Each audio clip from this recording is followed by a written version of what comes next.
চট্টগ্রাম শহরের প্রধান সড়কগুলোতে আজ থেকে ব্যাটারি চালিত অটোরিকশা চলাচল নিষিদ্ধ করা হয়েছে।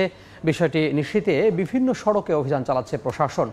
এই মুহূর্তে টাইগার পাস এলাকায় আছেন রিপোর্টার পার্থপ্রতিম বিশ্বাস। আমরা সরাসরি যুক্ত হব তার সঙ্গে। পার্থ, অবৈধ ব্যাটারি চালিত যে রিক্সাগুলো রয়েছে এবং চট্টগ্রামের শহরের প্রধান সড়কগুলোতে গত কিছুদিন ধরে যে মাঠ দাপিয়ে বেড়াচ্ছে, আজকে তাদের বিরুদ্ধে অভিযান শুরু করেছে চট্টগ্রাম মেট্রোপলিটন পুলিশ এবং তাদেরকে সহায়তা করতে আমরা নগরীর বিভিন্ন পয়েন্টগুলোতে দেখেছি ছাত্রবৃন্দকেও। সেক্ষেত্রে আমরা দেখেছি গত কিছুদিন ধরেই আসলে 5ই আগস্ট শেখ হাসিনা সরকারের পতনের পর থেকে আমরা দেখেছি অবৈধ যে ব্যাটারি চালিত রিক্সাগুলো রয়েছে নগরীর বিভিন্ন সড়ক থেকে শুরু করে অলিগলি কিন্তু তারা মাঠ দাপিয়ে বেড়াচ্ছে। সেক্ষেত্রে ছোট শিশু থেকে শুরু করে বিভিন্ন বয়সী মানুষজন কিন্তু অযাচিতভাবেই কিন্তু তারা এই মাঠে বা কিংবা প্রধান যে সড়কগুলো রয়েছে সেই প্রধান সড়কগুলোতে ব্যাটারি চালিত যে রিক্সাগুলো রয়েছে সেগুলো তারা চালাচ্ছেন। সেক্ষেত্রে গতকাল মেট্রোপলিটন পুলিশের পক্ষ থেকে একটি নির্দেশনা দেওয়া হয়েছে।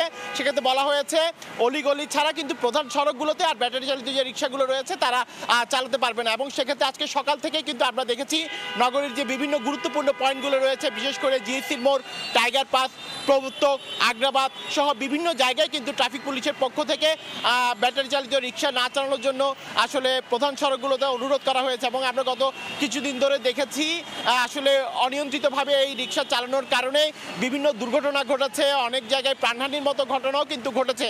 এবং সড়কে যে যানজট, সেই যানজট কিন্তু আমরা দেখেছি যে ব্যাটারি চালিত রিক্সার কারণে কিন্তু বিভিন্ন জায়গায় কিন্তু যানজট হচ্ছে।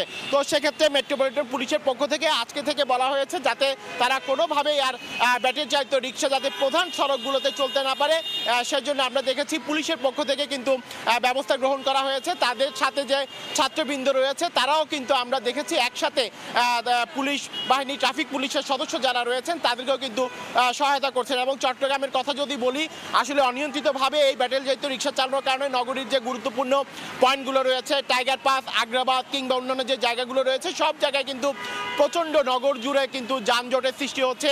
সেই সাথে বিভিন্ন সময় আসলে আমরা দেখছি কিন্তু দুর্ঘটনা ঘটছে। সেই ধরনের দুর্ঘটনা এড়াতে কিংবা ব্যাটারি চালিত রিক্সাগুলো যাতে আর প্রধান সড়কে চালাতে না পারে, তারা যাতে অলিগলির মধ্যে সীমাবদ্ধ থাকে, সেই জন্যই মেট্রোপলিটন পুলিশের পক্ষ থেকে কিন্তু আজকে অভিযান পরিচালনা করা হচ্ছে। তো এই ছিল আমার কাছে এখনো পর্যন্ত নগরীর টাইগার পাস এলাকা থেকে এখানকার সর্বশেষ খবর। আমরা সরাসরি যুক্ত হয়েছিলাম চট্টগ্রাম নগরীর টাইগার পাস এলাকা থেকে।